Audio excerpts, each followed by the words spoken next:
Well, the first thing I would say is we learn to trust God more by communicating with God. And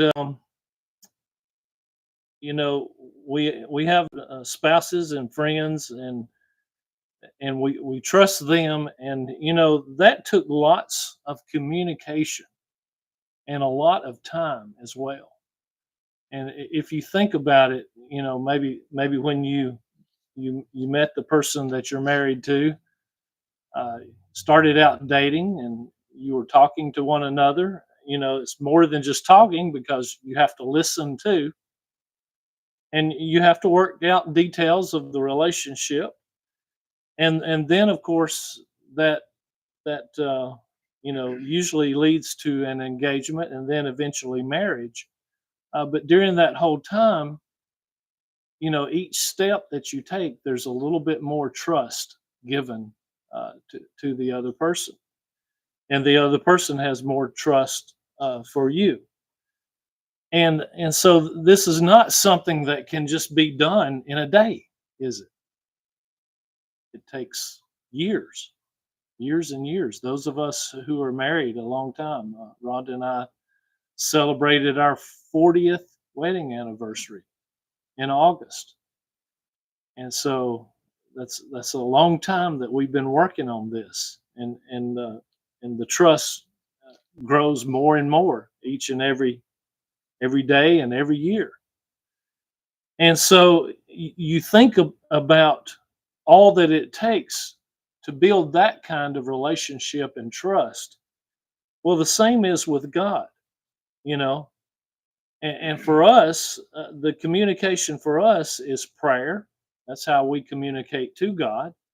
And then, of course, reading and studying the Bible is how God communicates to us.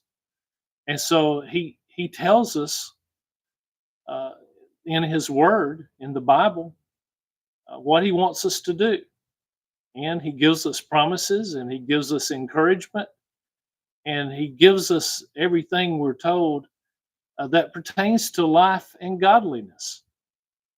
And so it is all there in the Bible, and and we offer up our cares and our petitions to God in prayer. But not only that, we can pray that God gives us and helps us with increasing our trust. Just like I think that you can pray for faith as well.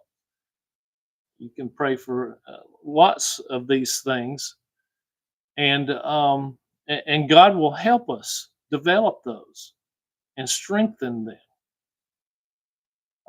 And the more we do this, the more we pray, the more we study, the closer we will get to God, and our trust will increase. And that's what we want. Okay, the next thing that I would say is experience with God helps us to increase our trust. When we reflect on our lives, we can see how God has helped us. We can see that He has provided and cared for us. We can see the hard times and the difficult times that He has gently guided us through those things. And we can also see how He has blessed us and how we have prospered because of the hand of the Lord upon us. And as we look back on those experiences, it will help us to strengthen our trust in God. And so, those I think are the two primary ways, communicating with God and our experience with God. But there's also God's promises, okay? And it says in Hebrews 13:5, for He Himself has said, I will never leave you nor forsake you. And, this was initially promised to Joshua as Moses was preparing Joshua so that he could become the leader, and Moses was about to die. God said to him, I will never leave you nor forsake you.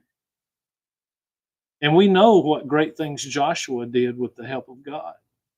He led the Israelites into the land of Canaan, and they conquered all the people that God was wanting to overthrow and punish for their idolatry. He accomplished great things. Just think about them going up against the walls of Jericho and some of the other battles that they were involved in, and how they overcame great odds many times. God was with Joshua. And now, in Hebrews chapter 13 and verse 5, that same promise is made to us as Christians, that God will never leave us nor forsake us. What a wonderful promise. In Psalm 56:11, it says, "In God I have put my trust. I will not be afraid. What can man do to me?" Man cannot do anything to take away our eternal salvation and to take away the glory that God has given us. Man cannot do anything. And really, when you think about it, the things upon this earth are so temporal. It may not seem that way when you're young, but as more time has passed than what you're looking forward to, you see just how temporary these things are.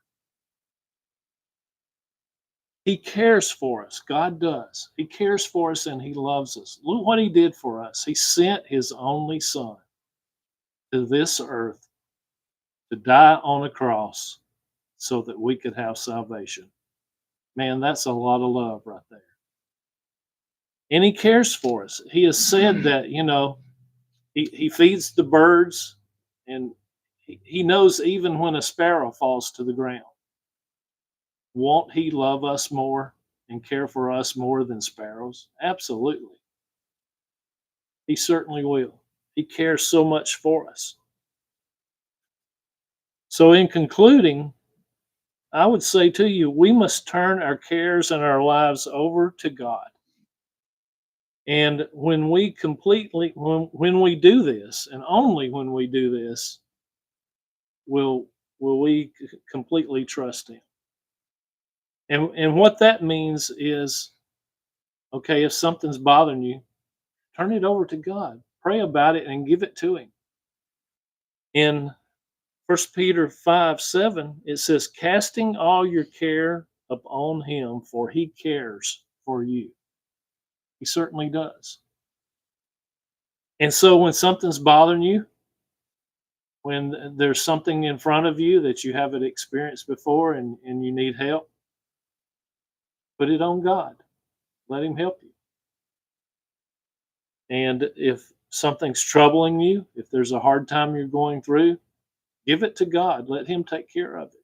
If you're worried about a loved one or something, give it to God. Let Him take care of it.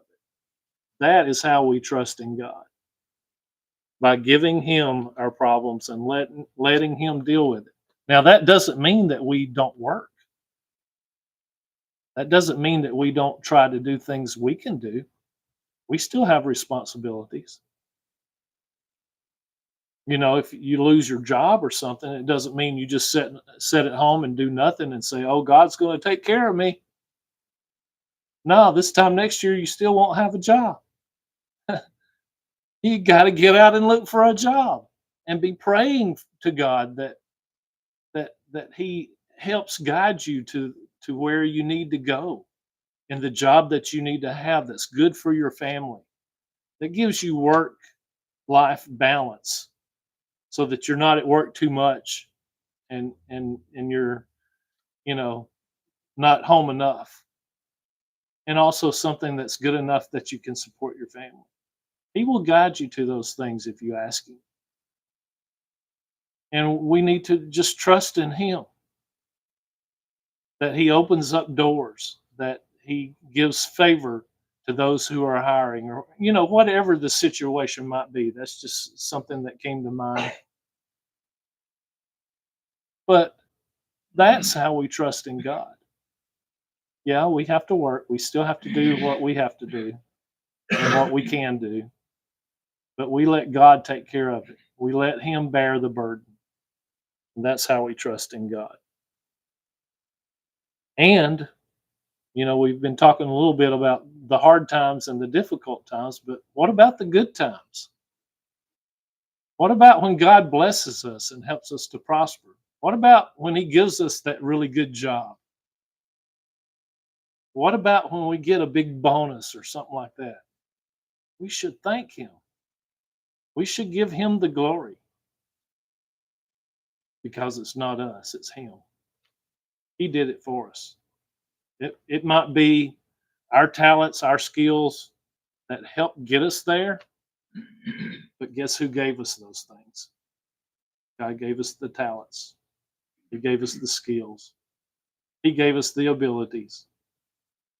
There's nothing we can do that we can say we did this of ourselves and nobody helped us. God didn't help us. We can't say that. So we must trust in Him. So how is your trust tonight with God? I hope this has been encouraging for you. I hope that it's helped you and it will help you to grow and strengthen your trust in Him. If you're subject to the invitation, if there's anything we can do for you, to pray for you, whatever it might be, come while we stand and sing. Will you come?